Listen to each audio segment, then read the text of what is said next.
বিশ্ব ক্রিকেটের চাহিদা বাড়ার সঙ্গে বাংলাদেশের আনাচে কানাচেও এখন লেগ স্পিনারের ছড়াছড়ি।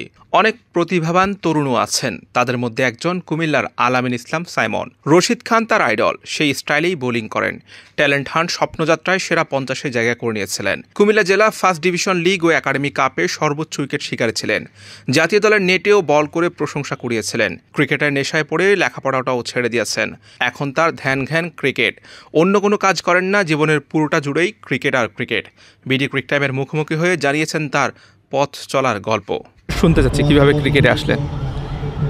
আমি ক্রিকেটে আসি, আমার এলাকার ভাই ছিল দুইটা, প্র্যাকটিস করতো লালমে ক্রিকেট একাডেমিতে।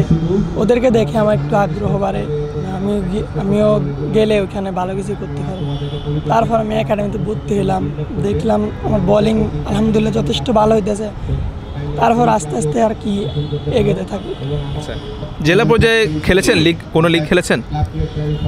আমার জেলা ডিস্ট্রিক্ট কোনো খেলা হয় নাই, আমি কুমিল্লা লিগ হয়েছিল, লিগ দিয়ে খেলছি। আচ্ছা, মানে কোনো পেশাদার ক্রিকেট খেলেননি? ক্রিকেট বলে কি ম্যাচ খেলা হয়?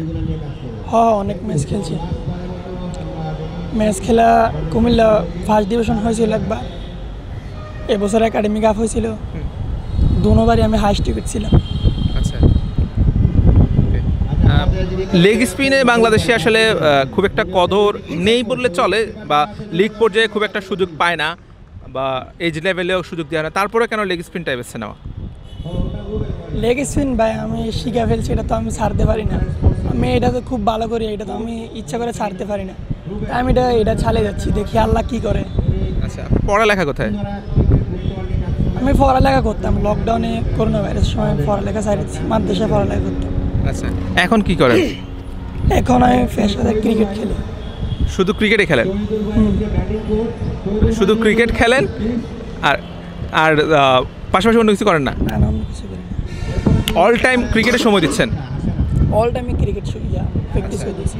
এর আগে ঢাকায় কখনো কোনো হান্টে এসেছেন কিংবা কোনো চেষ্টা করেছিলেন ঢাকায় আসার? আসছিলাম ঢাকা ন্যাশনাল টিমে নেট বোলিং করছিলাম, সবাই অনেক পছন্দ করছে। এরপর আমি এবছর লালমাটিয়া টিমে ছিলাম, ফার্স্ট ডিভিশন টিমের সাথে ছিলাম। বলছিল আর কি সামনের বছর খেলায় ওইটা বলছিল। আচ্ছা, রশিদ খানকে যেহেতু স্টাইলটা নকল করেন, রশিদ খান আপনার ফেভারিট প্লেয়ার নাকি? হ্যাঁ, রশিদ খান আমার ফেভারিট প্লেয়ার। আচ্ছা, রশিদ খান ছাড়া আর কোনো ক্রিকেটারকে ফলো করেন? না, আপনি ব্যাটিং রাশিদ খানকে ফলো করি, হেলিকপ্টার শটগুলো। আচ্ছা, রশিদ খানকে ঠিক কবে থেকে ফলো করেন? আমি যখন একাডেমিতে ভর্তি হই তখন আমি চিনতাম না। আমি তারপর আস্তে আস্তে আমি লেগেছিন করে বিদায় আমি চিনছিও না, লেগেছি রাশিদ খানকে চিনছি। তারপর আমার বন্ধু বলতেছে একদিন, তুই তো রাশিদ খানের মতো বল করেছিস। দেখে আমি রাশিদ খানে দেখি, মোবাইলে গুগলে সার্চ দিয়ে দেখি, না রাশিদ খানও আছে। আমি বোলিং করি, আমার স্টাইলটা রাশিদ খানের সাথে একটু একটু মিল পাই, তাই ওনাকে আমি বেশি পছন্দ করি। আপনি যে এই যে পড়ালেখা করছেন না বা অন্য কিছু না করে শুধু ক্রিকেট খেলছেন, পরিবার থেকে কতটা সাপোর্ট পাচ্ছেন? পরিবার থেকে সবাই সাপোর্ট করে। আমার ভাই, আমার বড় ভাই, আমার দুই লোক আছে, সবাই সাপোর্ট করে আমাকে, আমার আব্বু আম্মু সবাই। ক্রিকেট তো এখন একটা ব্যয়বহুল খেলা, অনেক খরচ, সেই খরচগুলো আসে কীভাবে? আল্লাহ চালা ভাই, বলতে পারি আল্লাহ চালায়।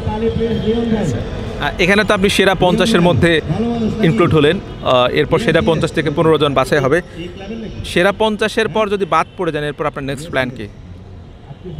আমি হেরে আরও কঠিন কিছু শিখবো, এখানে কোনো নেবে। হেরে হেরে তো শিখা।